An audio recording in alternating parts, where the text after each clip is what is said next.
Dear students, आप कैसे हैं? मैं आपका फ़िज़िक्स का टीचर मोहम्मद इकबाल आपसे मुखातिब हूँ। आज हम फ़िज़िक्स के चैप्टर फर्स्ट की second example explain motion of a ball in a ball is an example of simple harmonic motion के बारे में पढ़ेंगे। डियर स्टूडेंट्स, आपके सामने ये एक बॉल है जिसके अंदर एक बॉल जिसका वज़न W=mg रखा हुआ है। बॉल इस वक्त स्टेट ऑफ रेस्ट में है क्योंकि इस वक्त इस पर कोई रिजल्टेंट फोर्स एक्ट नहीं कर रही। इसका वज़न W=mg नीचे को एक्ट कर रहा है, जबकि बॉल का रिएक्शन R ऊपर को एक्ट कर रहे हैं और वो दोनों एक दूसरे के इफेक्ट को कैंसिल कर देते हैं।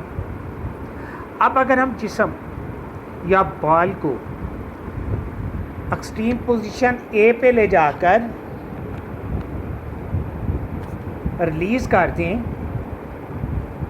तो ये बॉल अपने वज़न की वजह से पोजीशन O की तरफ मूव करेगा और जैसे जैसे ये पोजीशन O की तरफ आएगा इसकी वेलोसिटी कंटिन्यूसली इंक्रीज़ होती जाएगी, जबकि मेन पोजीशन O पर पहुंचकर इसकी वेलोसिटी मैक्सिमम हो जाएगी और ये यहाँ पे रुकने की बजाय इनर्शिया की वजह से ये एक दूसरी एक्सट्रीम पोजीशन B की तरफ मूव करेगा।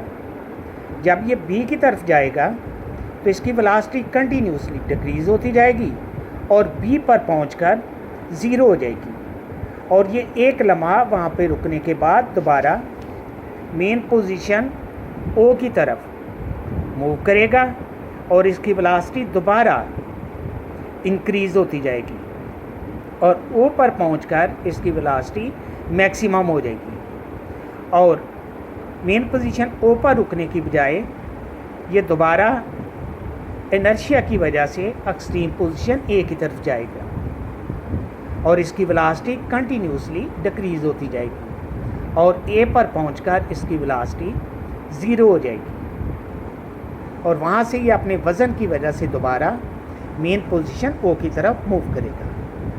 इस तरह से ये बॉल दो एक्सट्रीम पोजीशन A और एक्सट्रीम पोजीशन B की तरफ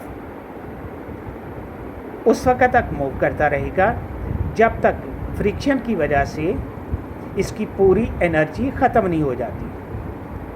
तो इस एग्जांपल में देखते हैं हम कि जैसे ये बॉल A से O की तरफ या B से O की तरफ जाता है तो इसकी वेलोसिटी कंटिन्यूसली इंक्रीज़ होती है, जबकि O से A की तरफ या O से B की तरफ जाते हुए इसकी वेलोसिटी कंटिन्यूसली डिक्रीज़ होती है, जिसका मतलब ये है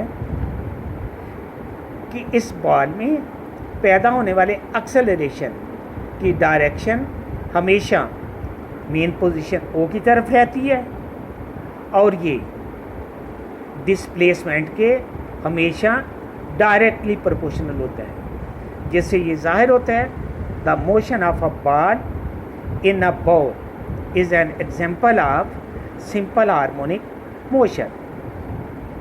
डियर स्टूडेंट्स, क्योंकि ये दोनों characteristic acceleration directly proportional to the displacement and directed towards the main position are the characteristic of simple harmonic motion. So the motion of a ball in a bowl is an example of simple harmonic motion. और इसके साथ चंद terms related हैं। The motion of the ball from extreme position A to B and back B to A, it complete one vibration. So one complete round trip of the ball is called vibration. The time required to complete one vibration is called its time period, while the number of vibration complete in 1 second is called its frequency. So students, the motion of a ball in a ball system, हमने आज इसको पढ़ा है और इसको अच्छी तरह आपने याद करना है। तो इंशाअल्लाह ताला जिस चीज़ की ना समझ आए वो आपने दोबारा पूछ लेनी है।